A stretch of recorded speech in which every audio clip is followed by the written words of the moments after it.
বিসমিল্লাহির রহমানির রহিম। আসসালামু আলাইকুম। সবাই কেমন আছেন? আল্লাহর রহমতে আশা করি সবাই খুবই ভালো আছেন।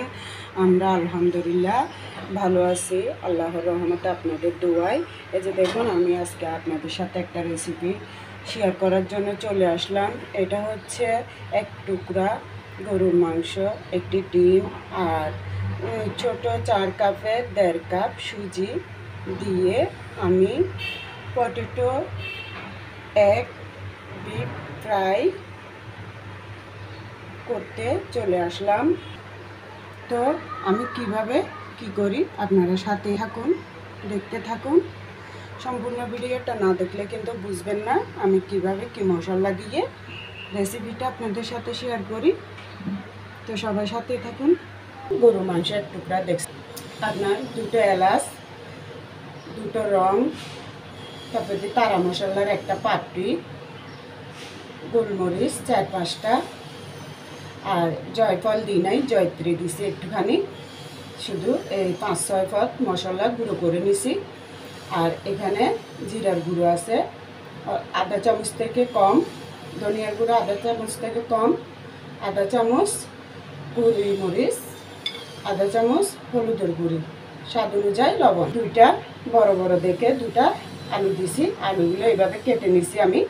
আপনারা যে যেভাবে সুবিধা হয় বটকে দিয়ে পারেন, নাহলে আলু কাটার মেশিন দিয়ে পারেন, যেভাবে পারেন করে নেবেন। তবে নারকেল কোরানি দিয়ে করে নিছি আমি। এটা 1.5 কাপ সুজি দিছি। আমি কাঁচামরিচ 1.5 চামচ বাটা, আর রসুন বাটা আধা চামচ, আদা বাটা আধা চামচ।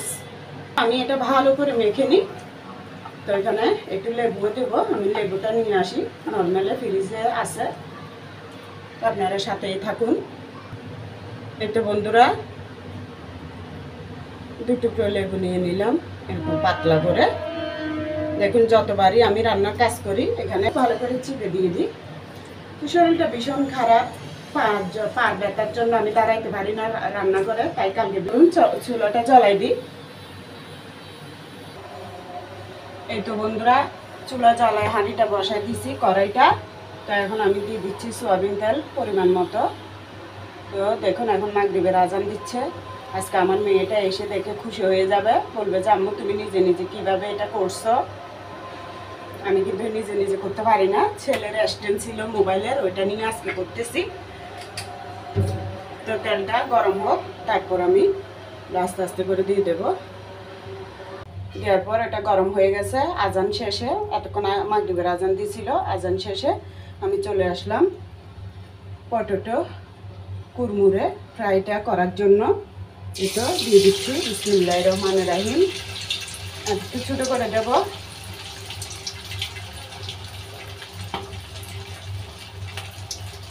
কর্নফ্লাওয়ারটা দিলে মানে একটু শক্ত শক্ত হয়, এটা আর কি। আমার থেকে কর্নফ্লাওয়ার ছিল না, মেয়েটা আবদার করছে খাওয়ার জন্য। তো আজকে প্রাইভেট থেকে এসে দেখলে খুশি হয়ে যাবে। তো আমি সবগুলো ভেজে নিই, আপনারা সাথে থাকুন। তো বন্ধুরা দেখুন, আমি এই চুলার থেকে এদিকে চুলাটা নিয়ে আসতেছি, কারণ ওই চুলারটা বেশি ভালোভাবে বোঝা যাচ্ছে না। তো আমি এটা 15 মিনিট পর্যন্ত এভাবে উল্টা পাল্টাইয়ে ভেজে নিচ্ছি। কেননা এটা কিন্তু চিকেন দিই নাই, আমি বিফ দিছি, মানে গরুর মাংস দিছি। তা গরুর মাংসটা হতে একটু সময় লাগে।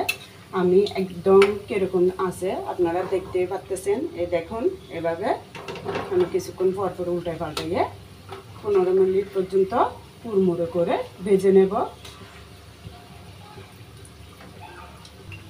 এই তো বন্ধুরা, এখন আমি এগুলো তুলে নেব। আমি প্রথমে কিন্তু একদম আস্তে জালে এগুলো ফ্রাই করতে দিছি তেলের মধ্যে, মানে মাঝারি আঁচ থেকে একদম আরও কমে আছে। এরপর আমি লাস্ট পর্যায়ে প্রায় 10 মিনিট পরে আমি আরেকটু বাড়াই দিছি, যাতে এটা ভালো করে মচমচে হয়। প্রথমে আস্তে দিছি কেননা ভিতরে ভালো করে হওয়ার জন্য। তো এই তো দেখুন কত সুন্দর হয়ে গেল। তো এই যে আমি তুলে নিলাম, এভাবে আমি বাকিগুলো ভেজে নেব।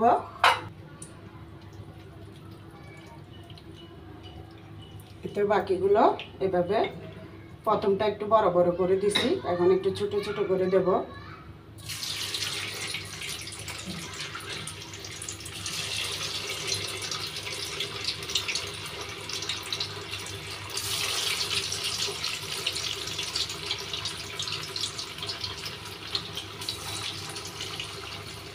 তো সবগুলো দিয়ে দিলাম। এই যে দেখুন শেষ। এটা আমি উল্টায় পাল্টায় আগের মতো 15 মিনিট পর্যন্ত ভেজে নেব।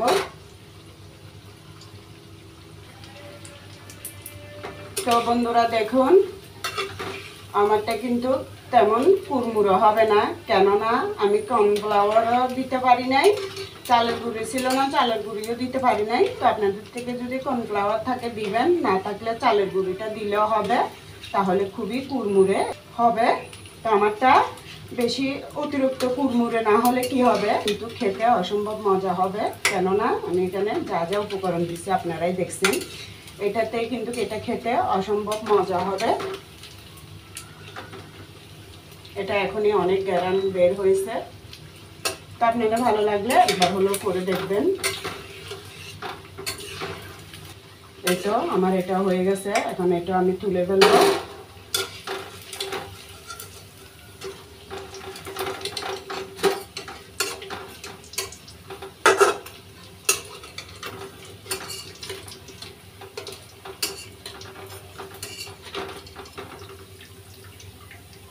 বেশি এগুলো আবার পুড়ে যাবে। এই দ্বিতীয়বার এগুলো আমি একদম মাঝারি আছে করছি, চুড়ে জাল দিয়ে একটু মচমচা হওয়ার জন্য। তো বন্ধুরা ভালো লাগলে লাইক কমেন্ট শেয়ার করে দিবেন, আমার সাথে থাকবেন। তো অল্প করে করলাম, কারণ ভাজা পোড়া বেশি রেখে খাওয়া ভালো না, তাই সাথে সাথে খাওয়া যায় এভাবে অতটুকু করলাম। ঝাল ঝাল স্পাইসি অল্প করে নিছি। এই যে দেখুন, বিসমিল্লাহির রহমানির রহিম। আপনাদের সাথে খাওয়াটা একটু শেয়ার করলাম। দেখুন আমি চালের গুঁড়িও দিই নাই, কর্নফ্লাওয়ারও দিই নাই, তারপরে কি মচমচে হয়েছে। তো সবাই ভালো থাকবেন। আল্লাহ হাফেজ, আসসালামু আলাইকুম।